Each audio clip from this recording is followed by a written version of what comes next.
मेरी आवाज आ रही है आपको? किसको नहीं आ रही है? सबको आ रही है, हमको नहीं आ रही है। हालेलुया। खुदावंद यीशु मसीह के नाम में आप सबका स्वागत है। पहले भी आया हूं मैं यहाँ पे, बहुत सारे लोग जानते होंगे, मैं भी कई लोगों को जानता हूँ लेकिन कहीं को नहीं जानता। हालेलुया। खुदा के कलाम की तरफ चलेंगे। कौन सा दिन है आज? कौन सा? Easter Sunday. क्या हुआ था आज के दिन में? हम जस्ट बातें करेंगे थोड़ी सी, थोड़ा सा परमेश्वर के वचन से देखेंगे। कौन सा दिन है? ईस्टर संडे, है ना? इससे पहले कि हम अपने कलाम की तरफ जाएं, मैं एक दो बातें इससे पहले कहना चाहूंगा। सबसे पहले हम एक आयत पढ़ेंगे, पहला कुरिन्थियों 2 अध्याय चैप्टर 2 1 से 5 तक। कोई जल्दी से पढ़ दीजिए।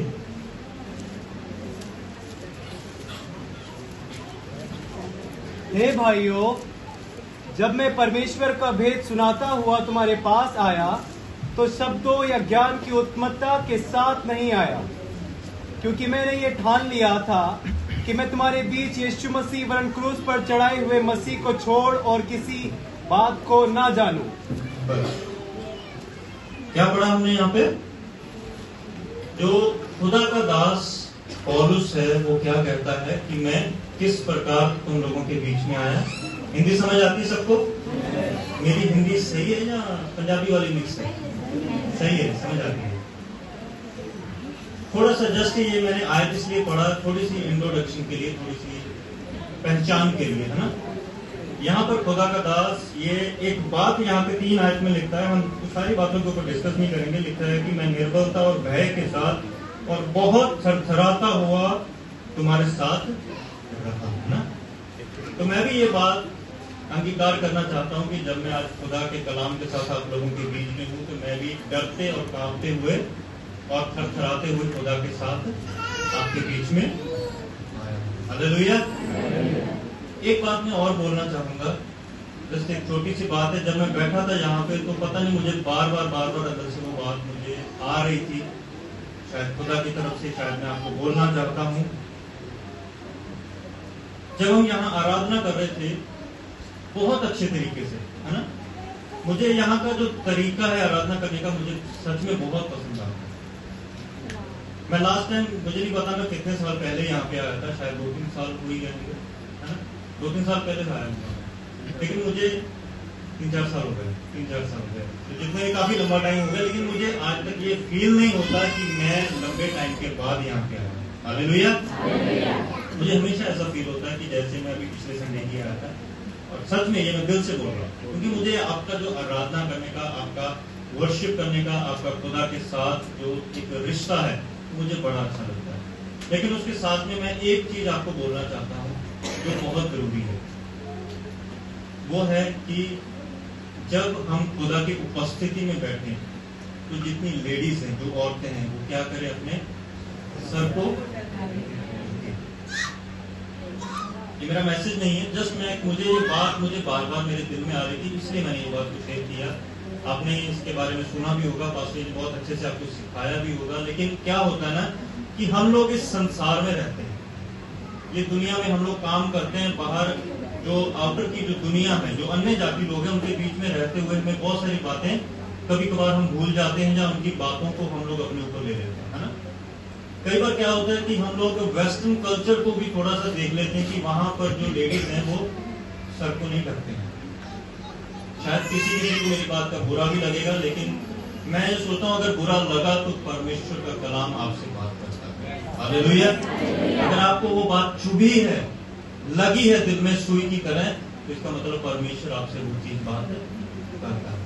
खुदा का कलाम ये कहता है, खुदा का दास पौलुस ये कहता है कि जो आदमी है वो अपने पवित्र हाथों को उठाकर क्या करे? बोलिए, पवित्र हाथों को उठाकर क्या करे? आराधना करे, है ना? वो अपने आप को पवित्र करके खुदा की उपस्थिति में आए, अपने आप को पूर्ण पवित्रता के साथ अपने हाथों को उठाकर, अपने हाथों को पवित्र करके, सारी बुराइयां यहां से होती है अपने हाथों से, इन हाथों को पवित्र करके खुदा की उपस्थिति में आए। और जो औरत है वो क्या करे, खुदा की उपस्थिति में जब बैठे तो अपने सर को ढके, अपने सर को कवर करे, अपने बालों को कवर करे फरिश्तों के कारण।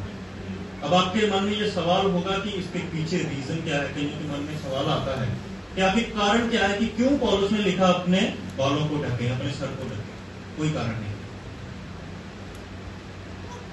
कोई कारण नहीं है, जस्ट एक आज्ञा है। और तो खुदा का कलाम ये कहता है कि परमेश्वर आपकी भेंटों से, आपके बलिदानों से बढ़कर क्या चाहता है, आज्ञाकारी। खुदा के कलाम की ये आज्ञा है। अगर हम यशाया की पुस्तक उसका 6 अध्याय की 1 आयत से अगर वहां पढ़ेंगे तो वहां पर कुछ सराफ जो फरिश्ते थे, जो स्वर्गदूत थे, सराफों का जिक्र किया गया है। कोई पढ़िए जरा एक बार वहां पे 6 अध्याय की 1 आयत से पढ़िए। जिस वर्ष उजिया राजा मरा, मैंने प्रभु को बहुत ही ऊंचे सिंहासन पर विराजमान देखा और उसके वस्त्र के घेर से मंदिर भर गया। उससे ऊंचे पर शराब दिखाई दिए, उनके 6 पंख थे। 2 पंखों से वे अपने मुंह को ढांपते और 2 से अपने पांवों को, और 2 से उड़ रहे थे। वे एक दूसरे से पुकार पुकार कर कह रहे थे, सेनाओं का यहोवा पवित्र पवित्र पवित्र है। हालेलुया। बस यहाँ पे क्या है पढ़ा हमने कि वहां पर क्या थे, क्या थे वहां पर परमेश्वर की उपस्थिति है। उपस्थिति में वहां पर स्वर्गदूत हैं, सराफ नाम के जो स्वर्गदूत हैं वो वहां पर क्या कर रहे थे। मुझे जवाब दीजिए, बस मुझे आपसे सिर्फ सुनना है, आपके साथ बातचीत करनी है, हमने सीखना है यहाँ पर। हालेलुया। वहां पर सराफ थे। मैं इसको लंबा नहीं लेके जाऊंगा, हमें दूसरी और बातों की तरफ जाना है जो आज का हमारा दिन है, उसकी तरफ हम बात करेंगे। सराफ जो थे वहां पर उड़ रहे थे, उनके कितने पंख थे, कितने, जोर से बोलिए, कितने पंख थे, 6 पंख थे। तो 6 पंखों में से जो 2 पंख थे वो क्या कर रहे थे, मुंह को ढका हुआ था। दूसरे 2 पंख उससे क्या कर रहे थे, वेरी गुड, इसका मतलब आप बहुत अच्छे से सुन रहे हैं, बहुत अच्छी बात है। दूसरे 2 पंखों से वो अपने पैरों को ढके हुए थे, और जो तीसरे उसके 2 और पंख थे उनसे वो क्या कर रहे थे, उड़ रहे थे, और अपने मुंह से क्या बोल रहे थे, वो पवित्र पवित्र पवित्र सेना बल। अब आप ये सोचिए कि उन्होंने 2 पंखों से अपने मुंह को क्यों ढका और अपने 2 पंखों से पैरों को क्यों ढका, बोलिए, कुछ भी बोलिए, कुछ तो बोलिए, कुछ भी बोलिए, जो जैसा आपको ठीक लगता है। ऐसा कुछ नहीं कि अगर आपने गलत बोल दिया तो आपको पनिशमेंट मिलेगी। बी हैप्पी, हंसते रहिए, क्योंकि परमेश्वर की उपस्थिति में है वो। हालेलुया। सिंपल सादी सी बातें हैं।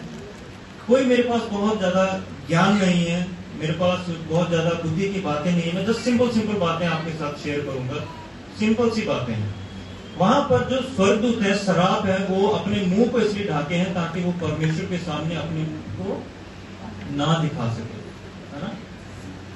परमेश्वर इतना पवित्र है कि वो अपने आंखों को उसकी तरफ उठा भी नहीं सकते। वो अपने आप को ढाक के रखते हैं, अपने पैरों को ढक के रखते हैं, क्योंकि पैर क्या होते हैं, सबसे नीचे हम इसको मानते हैं ना, है ना। अपने पैरों को भी ढकते हैं, अपने मुंह को भी ढकते हैं।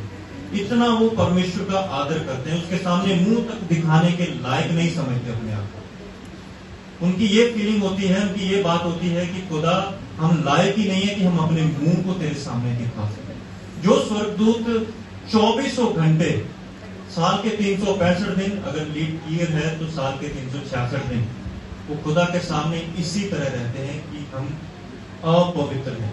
चाहे वो स्वर्गदूत हैं, वो पवित्र हैं, लेकिन फिर भी वो अपने आप को अपवित्र मानते हैं खुदा की उपस्थिति में। तो इसी प्रकार बस जस्ट ये छोटी सी बात मैंने बोलनी थी कि अपने आप को खुदा के सामने जब भी आप, मैं ये नहीं कहता कि हर समय ढक के रखें, लेकिन जब भी आप खुदा की उपस्थिति में बैठे, अपने सर को ढकें, फरिश्तों के कारण, स्वर्गदूतों के कारण, क्योंकि ये एक आदर है जो आप खुदा को देते हैं, है ना। Hallelujah, hallelujah. आइए एक छोटी सी प्रार्थना करेंगे, अपने कलाम की तरफ जाएंगे। आंखें बंद करिए। प्यारे परमेश्वर, धन्यवाद करते हैं स्वामी अच्छे समय के लिए जो आपने हमें दिया, आपकी उपस्थिति में आने के लिए। प्रभु जी, कोई गलतियां, कोई पाप, कोई गुनाह हुए तो स्वामी हमें क्षमा करिए। जो भी बोले, जो भी सुने, खुदा तेरे कलाम से हो, दया करे प्रभु जी। सुनने वालों के मन को खोले, इनके कानों को खोले।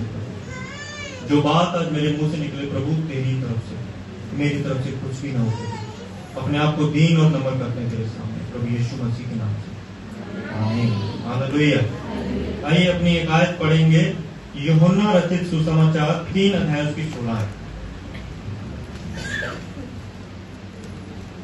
अलग अलग आयतें हैं ना।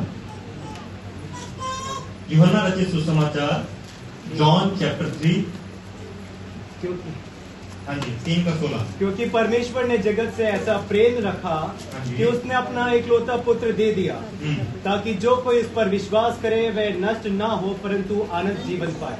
बस ये बहुत एक फैमिलियर जो है, एक जानी पहचानी आयत है। हम बहुत बार सुनते हैं, पढ़ते हैं इस आयत को, और बच्चों को भी ये हम याद दिलाते हैं ना, उनको मेमोराइज करवाते हैं कि इस आयत को, है ना, बच्चों की आयत है। क्या लिखा है वहां पे? बोलिए सारे, बोलिए क्या लिखा है? क्योंकि परमेश्वर ने जगत से ऐसा प्रेम किया। अब आप ये सोचेंगे कि आज रेजरेक्शन डे है, आज कौन सा दिन है? आज हिंदी में क्या बोलते हैं? पुनरुत्थान। और संडे कौन सा है ये? ईस्टर संडे है ना। ईस्टर संडे है, पुनरुत्थान का दिन है। तो इस आयत के साथ क्या लेना देना भाई? क्या लेना देना है? बिल्कुल लेना देना है। हर आयत जो खुदा की कलाम में लिखी हुई है उसके साथ लेना देना है। हम इसको जोड़ेंगे उसके साथ में।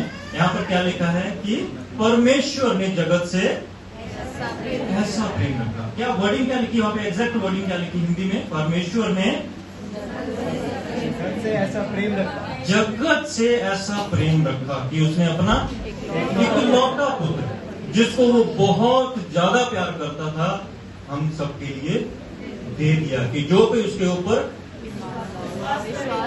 विश्वास करे वो नाश ना हो परंतु अनंत जीवन पाए। परमेश्वर ने जगत से ऐसा प्रेम रखा।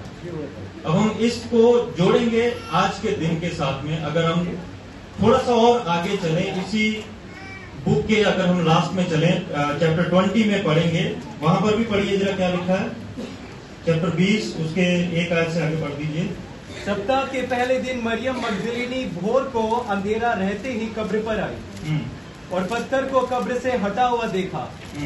तब वे दौड़ी और शामोन पतरस और उस दूसरे चेले के पास जिससे यीशु प्रेम रखता था आकर कहा, वे प्रभु को कब्र में से निकाल ले गए हैं। बस पहले दोबारा पढ़िए। सप्ताह के पहले दिन मरियम मगदलिनी भोर को अंधेरा रहते ही कब्र पर आई और पत्थर को कब्र से हटा हुआ देखा। अगर हम मत्ती पढ़ेंगे, मत्ती 28 उसका एक आयत पढ़ेंगे, वहां पर क्या लिखा है? यही आयत को कैसे लिखा हुआ है? चीजें सारी सेम है, सारे जितने सुसमाचार हैं, चारों सुसमाचार है, चारों में एक ही चीज है, लेकिन थोड़ा अलग अलग तरीके से लिखी गई। वहां पढ़िए क्या लिखा? सप्ताह के दिन के बाद सप्ताह के पहले दिन पो फटते ही मरियम मगदलिनी और दूसरी मरियम कब्र को देखने आई। पहली फिर से शुरू से पढ़िए। सबत के दिन के बाद सप्ताह के पहले दिन। सबत के दिन के कौन से दिन? सबत के दिन के बाद सप्ताह के पहले दिन। हम छोटी छोटी इन बातों को थोड़ा सा सीखेंगे। सप्ताह जो सबत का दिन था वो क्या हुआ था? बीत गया था। क्या लिखा है वहां पे? सबत के दिन के बाद, है ना। यानी उसके बाद जो सप्ताह का पहला दिन था, जो जिसको हम संडे भी बोलते हैं, आज का संडे जो है, अगर हम थोड़ा बाइबल को अच्छे से रीड करें तो सैटरडे जो आता है हमारा वो लास्ट दिन आता है ना। सैटरडे हफ्ते का लास्ट दिन आता है और संडे जो है हफ्ते का पहला दिन आता है। बहुत जगह में लोग सैटरडे को इस चीज को फॉलो करते हैं कि यार सैटरडे जो है सबत का दिन है, सैटरडे को हमने मनाना चाहिए। बहुत सारे लोग संडे को मनाते हैं, है ना। आप नेपाली लोग हैं बहुत सारे यहाँ पे, आप जानते हैं कि नेपाल में सैटरडे को वर्शिप होती है हमारा सैटरडे को वर्शिप होती है, लेकिन इंडिया में हम लोग संडे को फॉलो करते हैं इस चीज को, है ना। लेकिन इस चीज को ज्यादा वो दिमाग में प्रेशर नहीं देना कि कौन से दिन हमें आराधना करनी चाहिए। खुदा ने जब उत्पत्ति की तो वहां पर उसने क्या लिखा था कि उसने 6 दिन क्या किया? काम किया और 7वें दिन विश्राम किया। 6 दिन उसने सारी सृष्टि को बनाया और 7वें दिन विश्राम किया। और 7वां दिन हमको दिया गया कि हम लोग इस दिन इकट्ठे होकर क्या करें? खुदा की उपस्थिति में आराधना करें। चाहे वो आप सैटरडे मान लीजिए, उनकी गवर्नमेंट के हिसाब से उन्होंने सैटरडे का दिन दिया, हमारी गवर्नमेंट ने संडे का दिन दिया। बहुत सारे लोग आपके बीच में आएंगे भी जो लोग सैटरडे को ज्यादा जोर देंगे, लेकिन मैं इस चीज को नहीं मानता। मेरे पास भी आए थे कुछ लोग, बोलते कि आप गलत कर रहे हो भाई जी। हमारे एक दिन घर में बैठे थे तो घर में आ गए सैटरडे मिशन वाले, बोले हमसे बोलने लगे, मेरी मम्मी के साथ बोलने लगे कि आप चर्च जाते हैं? हम जाते हैं जी। संडे का दिन था तो बोलने लगे कि आप लोग गलत कर रहे हो। मैं सामने थोड़ा सा दूर खड़ा था तो मैं आ गया, मैंने बोला भाई क्या हो गया, कहने थी कुछ। बोले जी आप गलत कर रहे हो, आप सैटरडे को आपको आराधना करनी चाहिए। कहाँ लिखा आपको संडे को आराधना करनी चाहिए? मैं कहा लिखा सैटरडे को आराधना करनी चाहिए? जवाब नहीं है ना। फिर मैंने बोला कि मुझे आप लोगों से बहस नहीं करनी है, क्योंकि बहस करना बुरी बात है ना। हम लोग खुदा को मानते हैं। मैंने उनको ये बोला कि आप जाइए उन लोगों के पास में जो मसीह को नहीं जानते हैं, उनको बताइए, हमें ना बताइए। ठीक है जी। इस चीज के ऊपर हम बहस नहीं करेंगे कि खुदा ने कौन सा दिन ठहराया। हालेलुया। हम जरा इस आयतों को थोड़ा सा पढ़ेंगे। फिर से पढ़िए जरा। सप्ताह के पहले दिन मरियम मगदलिनी भोर को अंधेरा रहते ही कहाँ आई? कब्र पर आई। इधर ध्यान दीजिए, ज्यादा लंबा टाइम नहीं लेंगे। सप्ताह के पहले दिन जो पहला दिन था, उस दिन क्या है, कौन कौन थी? जो मरियम मगदलिनी थी। अगर हम इसको देखेंगे तो वहां पर क्या लिखा है कि जो मरियम मगदलिनी और उसके साथ की कुछ औरतें थी, यीशु मसीह की मौत के बाद वो लोग क्या कर रहे थे? उन्होंने कुछ सामान इकट्ठा किया, कुछ तेल, कुछ इत्र और कुछ मसाले इकट्ठे किए, जो उनकी एक रीति हुआ करती थी। यहूदियों की रीति के अनुसार वो क्या करते थे? उन मसालों को इकट्ठा करके लेके जाते थे, ताकि वो अपने जो उनके जो मुर्दे हैं उनको भी क्या कर सके? आदर दे सके। वो अपने मुर्दों को भी थोड़ा सा आदर देते थे। मैं ये नहीं कहता कि वो उनकी वर्शिप करते थे या उनकी आराधना करते थे, उनको वो आदर देते थे, उनको मसाला लगा के कि उनकी जो डेड बॉडी है वो थोड़े लंबे टाइम तक टिकी रहे। ठीक है जी। और जब उठाए जाए तब वो हमारे साथ भी उठाए जाए। लेकिन वहां पर क्या हुआ, जब ये घटना चल रही थी तो वहां पर जो मरियम मगदलिनी और उसके साथ में कुछ औरतें जो प्रभु यीशु मसीह की कब्र तक गई, उन्होंने वहां पर जाके क्या देखा? उनके मन में एक चल रहा था कि हम जाएंगे, हम जाके और उसको तेल लगाएंगे, उसको खुशबूदार इत्र लगाएंगे, उसको मसाले लगा देंगे। तो उनके दिमाग में ये सारी घटनाएं चल रही है ना। लेकिन वो उस चीज को भूल गए कि खुदावंद यीशु मसीह ने जब वो उनके साथ था तो उनके साथ कुछ बातें करी थी, उनको कुछ बातें बताई थी। अगर हम सुसमाचार को शुरू से पढ़ते हैं तो वहां पर प्रभु यीशु मसीह बार बार उनको ये बात को बताते थे कि उनका मर जाना निश्चित है और फिर उसके बाद वो तीसरे दिन मुर्दों में से जी उठेंगे, है ना। तो उन्होंने बार बार ये बातें अपने चेलों को भी बताई, उनके साथ में जो औरतें थी, जो और सेवकाई करने वाले लोग थे, उनको भी बताई। क्या होता है कि संसार में रहते हुए हम लोग ये सारी बातें भूल जाते हैं। प्रभु यीशु मसीह बार बार उनको रिमाइंड करवा रहे थे, बहुत बार बोला, साफ साफ भी बोला कि मनुष्य का पुत्र क्या किया जाएगा? पकड़वाया जाएगा, है ना, पकड़वाया जाएगा, मारा जाएगा, फिर उसके बाद तीसरे दिन जी उठेगा। लेकिन वो संसार में ऐसे खो गए थे कि उनको ये सारी बातें याद ही नहीं थी। फिर जब वो अपनी रीति के अनुसार सप्ताह के पहले दिन जब वो कब्र पर गई और वहां पर अचानक उन्होंने वहां क्या देखा कि कब्र का जो पत्थर है वो हटा हुआ था, कब्र का पत्थर लुढ़का हुआ था। वहां पर एक सुसमाचार बताता है कि वहां उन्होंने एंजल को बैठे हुए देखा पत्थर के ऊपर। दूसरा सुसमाचार बताता है कि उन्होंने वहां पर अंदर जब वो कब्र को देखने गई तो वहां एंजल्स वहां पर आ गए। ठीक है जी। तो ये सारी घटनाएं जब चल रही थी तो उनके दिमाग में बिल्कुल भी नहीं था, उनके दिमाग में थोड़ा सा भी विचार नहीं आया कि प्रभु ने ये बातें हमसे कही थी। देखिए, हम भी जब क्या होता है कि हम संसार में जब रहते हैं तो खुदा के वचनों को, उसकी बातों को हम भूल जाते हैं। उसने जो हमसे आज्ञा दी है हम उनको भूल जाते हैं, उसने जो हमसे बातें की है उनको हम भूल जाते हैं। लेकिन जब समय आता है तो खुदावंद उनको क्या करता है? रिमाइंड करता है। इसी प्रकार जब मरियम मगदलिनी वहां पर गई, उसके साथ में औरतें गई, वो भूल चुकी थी कि खुदावंद यीशु मसीह अपने कहे के अनुसार जी उठेगा। उन्होंने इस बात को नकार दिया था क्योंकि वो संसार में खो गई थी। हालेलुया। हम भी इसी तरह संसार में खो जाते हैं। हम इन बातों को जानते हुए भी कि खुदावंद यीशु मसीह हमारे लिए जी उठा है, हम भूल जाते हैं। लेकिन जब वहां पर स्वर्गदूत आए, उन्होंने उनको वो बातें याद दिलाई कि उन बातों को याद करें कि परमेश्वर ने, प्रभु यीशु मसीह ने जब वो तुम्हारे साथ था तो क्या बोला था।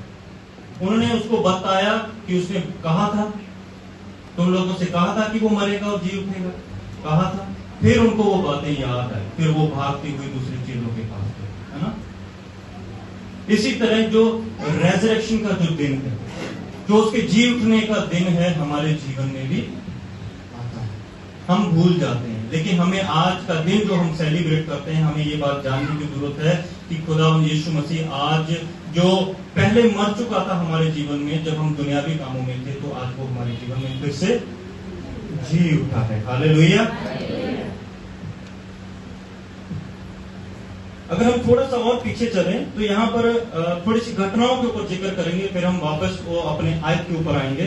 पीछे जो घटनाएं चल रही हैं, हम देखते हैं कि जो घटना, इससे अगर थोड़ा सा पीछे चलें तो वहां पर घटना चल रही है कि कैसे यीशु मसीह को जो सिपाही लोग थे, जो मंदिर के याजक थे, उन्होंने क्या किया, यीशु मसीह को पकड़वाया, उसको लेके गए, उसको मारा, कूटा, उसको कील ठोक दिए, उसके ऊपर थूका गया, उसके ऊपर बहुत सारी बातें की गई, है ना। हमने सैटरडे, आपने फ्राइडे में मैसेज सुना भी होगा। लेकिन अगर हम इसको ध्यान से देखें तो यीशु मसीह ने ये किसके लिए किया। मेरा जो टॉपिक है, मेरे जो आयत है, वो क्या है कि खुदावन ने हमसे इतना प्यार किया, परमेश्वर ने हमसे ऐसा प्रेम रखा कि उसने अपना इकलौता पुत्र दे दिया। आखिर इस बात को हम जानेंगे कि क्यों परमेश्वर ने ऐसा हमसे प्रेम किया, क्यों ये बातें परमेश्वर ने इन बातों को करना जरूरी समझा। उत्पत्ति से अगर हम पढ़ें तो उत्पत्ति में जब पहले इंसान ने जब पाप किया था, तो परमेश्वर ने पहले से इस चीज को ठहरा दिया था कि उनके पाप के लिए परमेश्वर अपने बेटे को भेजेगा, जो उनके पापों की खातिर अपने ऊपर दुख लेगा, अपने ऊपर सारे तकलीफों को ले लेगा। जो मार हमको पड़नी चाहिए थी, उस मार को अपने ऊपर ले लेगा। जो कील हमारे हाथों में ठोकने चाहिए थे, वो अपने हाथों में ठोकवा लेगा, है ना। ये उसका प्यार था। यूहन्ना ये कहता है कि परमेश्वर ने जगत से ऐसा प्रेम रखा। तो ये एक प्यार है खुदावंद यीशु मसीह का, ये प्यार है परमेश्वर का, जो उसको मजबूर कर देता है कि वो हमारी खातिर अपने ऊपर सारे जुल्मों को सह ले। ये प्यार है उस परमेश्वर का जो उसको मजबूर कर देता है कि वो आपके लिए और मेरे लिए क्रूस पे चढ़ जाए। ये प्यार है उस परमेश्वर का जो उसको मजबूर कर देता है कि वो अपने चेहरे के ऊपर थुकवा ले। ये प्यार है उस परमेश्वर का जो उसको मजबूर करता है कि अपने सर के ऊपर कांटों का ताज रखे। ये प्यार है उसका। मैं आपसे पूछना चाहूंगा कि कोई है ऐसा जो कह सके कि मैंने खुदा से प्यार किया? कोई है ऐसा जो ये कह सके कि मैंने खुदा के लिए कुछ किया? कोई कह सकता है इस बात को? क्या कोई बोल सकता है कि मैंने खुदा से पहले प्यार किया? क्या कोई कह सकता है कि मैंने खुदा के लिए कुछ किया जो खुदा ने उसके बदले में मेरे लिए जान दे दी? क्या मैंने परमेश्वर के लिए कुछ ऐसा काम किया जिसके बदले में खुदा ने मेरे लिए जान दे दी? है कोई ऐसा काम? अपने जीवन को जरा जांच के देखिए, चेक करिए अपने जीवन को, अपने लाइफ को देखिए कि कैसी लाइफ थी। क्या कोई मेरे जीवन में ऐसा कोई भी काम है जो ये मैं कह सकूं कि मैंने पहले किया फिर उसके बाद खुदा ने मेरे लिए किया? नहीं। ये परमेश्वर का प्रेम है, ये परमेश्वर का प्यार है, ये उसका लव है, ये उसका वो इटर्नल जो प्यार है वो हमारे लिए उसने दिखाया। Hallelujah, hallelujah. गर्मी लग रही होगी, है ना? कोई बात नहीं, लेकिन ये परमेश्वर का प्यार है। तो वचन क्या कहता है कि परमेश्वर ने जगत से ऐसा प्रेम किया कि उसने सारी चीजों को सह लिया। परमेश्वर ने जगत से ऐसा प्रेम किया कि उसने अपने इकलौते पुत्र को हमारे लिए दे दिया। परमेश्वर ने जगत से पहले ऐसा प्यार किया कि उसने अपना इकलौता बेटा, जिसको वो सबसे ज्यादा प्यार करता था, हमारे लिए दे दिया। हमारे जीवन में कोई भी ऐसी बात नहीं है जिसको हम कह सके कि हमने कुछ किया। क्योंकि वचन यही कहता है कि परमेश्वर ने ही हमसे प्रेम किया। अगर वो खुदा प्यार ना करता तो हम आज यहाँ पर नहीं होते। अगर वो खुदा प्यार ना करता तो हम यहाँ पर जिंदा ना होते, है ना। मैं थोड़ा सा आज के प्यार के बारे में बात करना चाहूंगा। आज का प्यार कैसा है? परमेश्वर के प्यार के साथ अगर हम अपने प्यार को कंपेयर करें तो हमारा प्यार कैसा है? यहाँ पर हम संसार में बहुत सारे प्यार देखते हैं। माता पिता का प्यार, माता पिता का बच्चों के साथ प्यार, पति पत्नी का प्यार, है ना, भाई बहन का प्यार, रिश्तेदारों का प्यार। लेकिन मैं किसी भी प्यार को मैं इतना परफेक्ट नहीं समझता। मैं किसी भी प्यार को ऐसा नहीं समझता जो खुदावंद यीशु मसीह के प्यार के साथ उसको कंपेयर कर सके। हर प्यार में एक सेल्फिशनेस है। सच बोल रहा हूं ये। हर प्यार में एक सेल्फिशनेस है। हर प्यार में कुछ ना कुछ मांग है। हर प्यार में कुछ ना कुछ एक डिमांड है। अगर माँ बाप अपने बच्चों से प्यार करते हैं तो उसके पीछे भी एक डिमांड है कि मेरा बच्चा बड़ा होगा, कल को वो मुझे देखेगा। भाई बहन का प्यार है, वहां पर भी डिमांड होती है। ये मैं सच बोल रहा हूं। ये वहां पर भी एक डिमांड होती है, एक मांग होती है कि वहां पर कुछ ना कुछ पाने की इच्छा होती है। अगर वहां पर अगर आप कुछ भी चीज को ना करो, किसी चीज को इग्नोर कर दो या नो बोल दो तो वहां पर प्यार खत्म हो जाता है।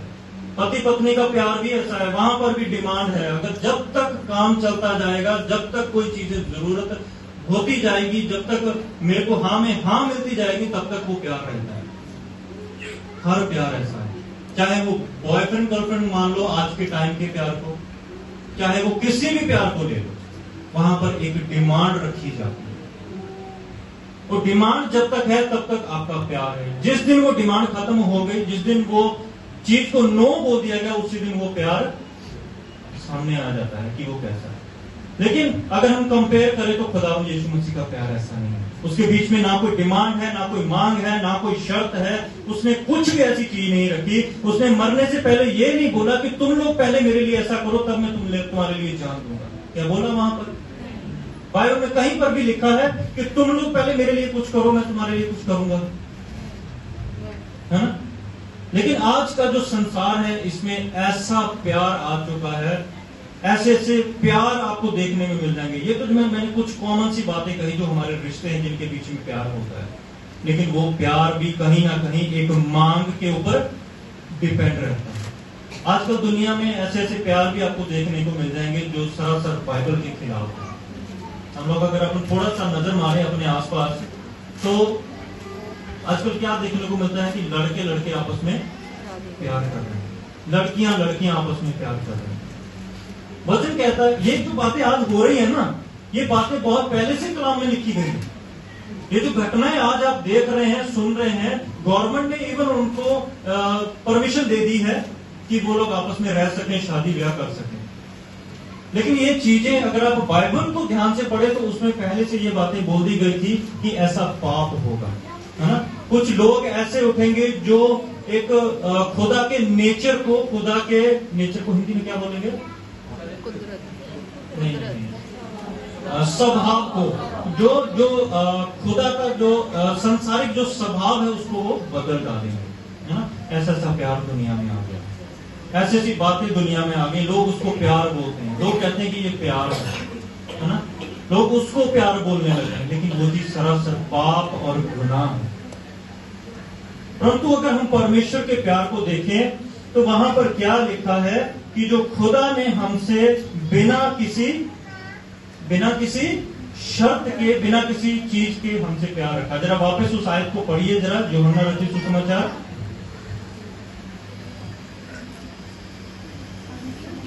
3:16, जरा जोर से पढ़िए। क्योंकि, थोड़ा रिपीट करिए मेरे साथ में, क्योंकि परमेश्वर ने जगत से ऐसा प्रेम किया कि उसने अपना इकलौता पुत्र दे दिया। कि परमेश्वर ने जगत से ऐसा प्रेम किया। ये आयत ये दिखाती है कि परमेश्वर ने ही हमसे प्रेम किया। अगर ये बात अगर आप अपने दिमाग में डाल लेंगे, अगर इस बात को आप ध्यान से पढ़ेंगे तो ये आपको बताती है कि परमेश्वर ने आपसे और मेरे से प्रेम किया कि उसने सारी पीड़ा को अपने ऊपर ले लिया। परमेश्वर ने हमसे पहले प्रेम किया कि उसने ये सारा कुछ अपने ऊपर सह लिया। Hallelujah, hallelujah. कितनों को नींद आ रही है? नींद आ रही है? नहीं आ रही? आनी भी नहीं चाहिए। हालेलुया। हमने डांस देखे, हमने गाने सुने, हमने एंजॉय भी किया, परंतु परमेश्वर ने हमसे हालेलुया, हालेलुया। इस आयत के आगे आगे क्या लिखा है? आगे थोड़ा सा आगे और पढ़िए इस आयत को, 3 कोलों से आगे। परमेश्वर ने अपने पुत्र को हाँ जी, जगत में इसलिए नहीं भेजा हाँ कि जगत पर दंड की आज्ञा दे। जी, क्या लिखा है कि परमेश्वर ने अपने पुत्र को जगत में इसलिए नहीं भेजा कि वो आपके ऊपर दंड की आज्ञा दे। परमेश्वर ने अपने पुत्र को इसलिए नहीं भेजा कि वो आपके ऊपर किसी पनिशमेंट को दे। परमेश्वर ने अपने पुत्र को इसलिए नहीं भेजा कि वो आपके ऊपर उंगली उठाए कि तुमने ये किया, तुमने ये किया, तुमने ऐसा पाप किया, तुमने ये गलत किया, जिस तरह आज के प्यार में होता है। आज के प्यार में फटाफट उंगली उठ जाती है, आज के प्यार में फटाफट दोष लग जाते हैं। आज का प्यार थोड़ी सी उसके अंदर एक खटपट आ जाए तो उसके अंदर उंगलियां उठने लग जाती हैं, एक दूसरे के ऊपर शक उठने लग जाता है ना। मैं सिर्फ पति पत्नी के प्यार की बात नहीं कर रहा हूँ, हर प्यार की बात कर रहा हूँ। हर एक प्यार जो ऐसा है उसके अंदर ऐसा ही है।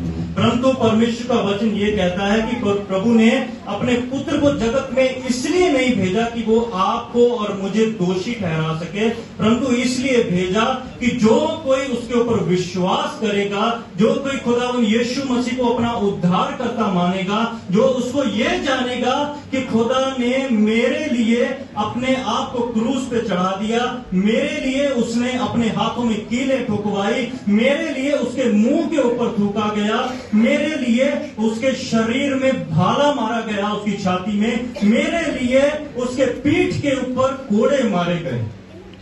जो ये विश्वास कर लेगा वो क्या होगा? बचाया जाएगा, वो ही उद्धार पाएगा। लेकिन जो विश्वास नहीं करेंगे वो कलाम कहता है कि वो उद्धार को नहीं पाएंगे। जो विश्वास करेंगे उनके साथ ही ये सब कुछ पॉसिबल होगा। हमें जरूरत है विश्वास करने की। अगर हम थोड़ा सा पीछे और पीछे की तरफ चलें तो वहां पर एक और घटना हो रही है कि गिनती की पुस्तक में,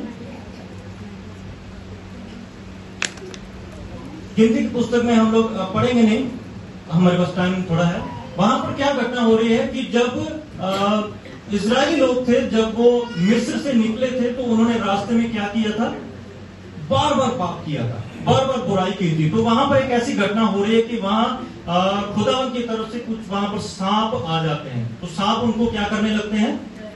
डसने लगते हैं, है ना। लोग वहां पर मरने लगते हैं। अगर हम सांप को पाप के साथ लें तो उसको पाप की तरह देखेंगे कि जो सांप है वो पाप है।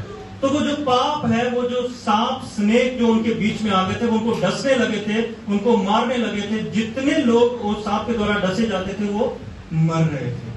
तो वहां लोगों ने क्या किया? चिल्लाकर मूसा से कहा कि हे मूसा, क्या कर, हमें बचा। जोर से बोलिए, मूसा हमें बचा, मूसा हमें बचा। तो मूसा ने वहां पर क्या किया? उसने खुदा से प्रार्थना की। तो खुदा ने बोला कि एक पीतल के सांप को बना और उसको क्या कर, बोलिए। मैं भी ऐसे बोर हो जाता हूं जब आप लोग जवाब नहीं देते, टांग दीजिए, है ना। तो क्या बोला है खुदा ने? क्या बोला कि एक पीतल के सांप को बना और उसको ऊंचे पर टांग दे। जो जो उस पीतल के सांप को देखेगा, अगर सांप ने उसे डस भी लिया हो तो वो क्या हो जाएगा? क्या हो जाएगा? ठीक हो जाएगा, वो बच जाएगा। जिसको सांप ने डस लिया था, जो जो लोग पाप में पड़ गए थे, जो लोग उस ऊंचे पर उठाए हुए सांप को देखेंगे, वो लोग क्या हो जाएंगे? बच जाएंगे। तो उसी रीति से खुदा ने इस भविष्यवाणी को दिया, लोगों को इस बात को पहले से बता दिया कि जो मनुष्य का पुत्र था वो ऊंचे पर उठाया जाएगा। हालेलुया।